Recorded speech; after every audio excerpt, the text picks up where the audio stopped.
Monday, March 7th, and I want to talk about some of the things that were shared on our Wildest Cults e-list, which you can find by going to wildestcults.com. Anybody who's interested in challenging the psychiatric drugging of children and more general issues around psychiatry and around children, please consider joining our great e-list.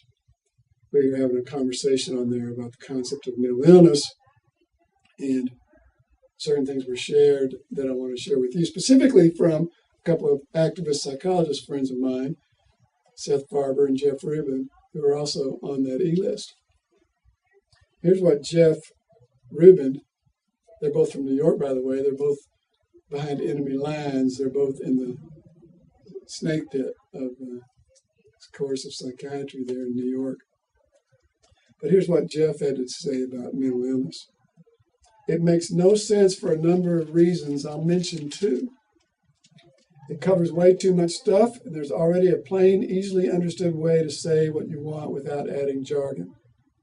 If I'm driving and suddenly see a deer cross my path, and I find myself swerving as my heart fearfully begins to pound, and I end up just missing the deer, and although I would like to feel in a pleasant mood, I find myself feeling distressed because I almost had an accident.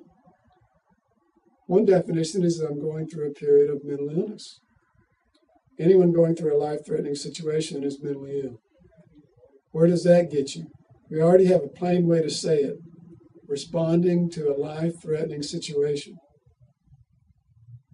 Why do you want to convert the plain English way to refer to this common event as the more vague mental illness?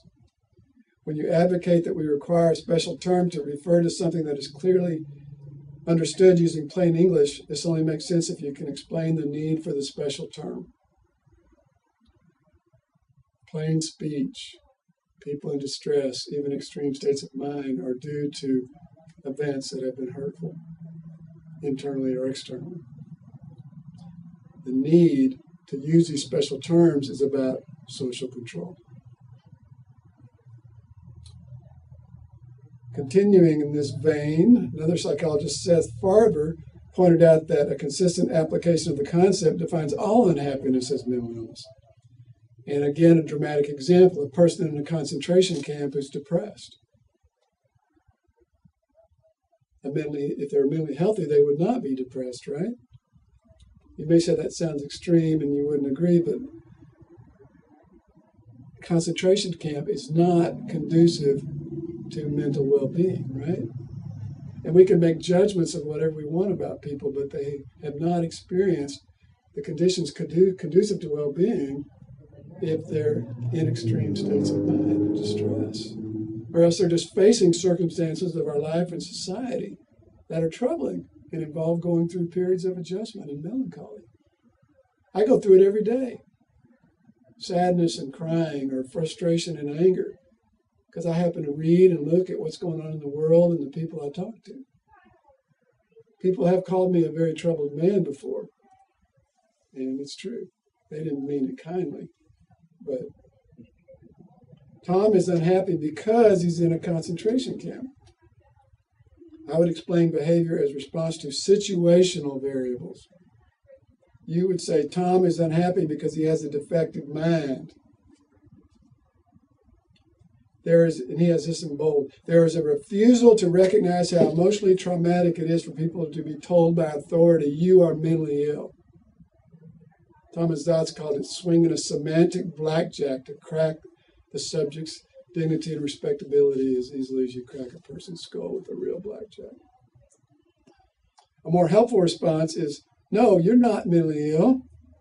There's nothing wrong with your mind. It's natural for you to be depressed considering the circumstances of your life. Let's think about how you can best cope with this problem that confronts you now. Can you escape from the concentration camp? Let's suppose the answer is not now.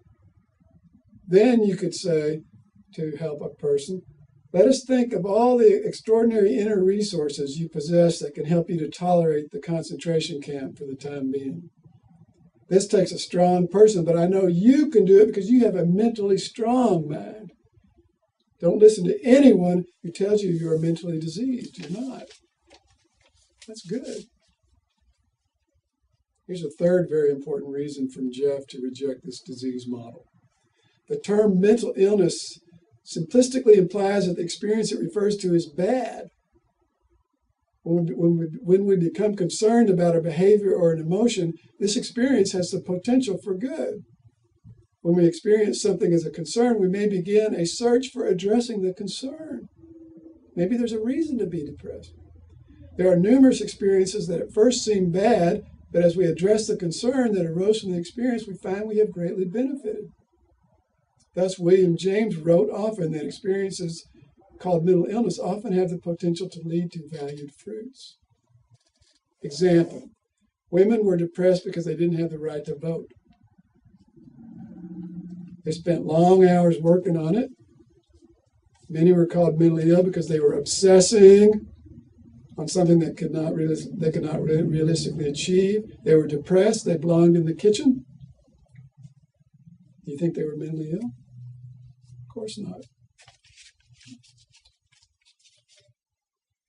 One more contribution from our E-list on this subject. This is from Bob Collier, who has the Parental Intelligence Report and who writes about so-called ADHD from Canberra, Australia. I read a lot of stories of children diagnosed with mental illness in school, only to have that mental illness magically disappear when they've been taken out of school to be educated at home. Imagine that. In my own son's case, his behavior became extremely volatile in the weeks leading up to his removal from school. As soon as he was out of school, the behavior totally vanished like morning mist in the sunshine because he got what he wanted and it was no longer necessary. Once he could trust his new circumstances, he was as happy as a pig in a sea of jelly beans. Good on you, Bob.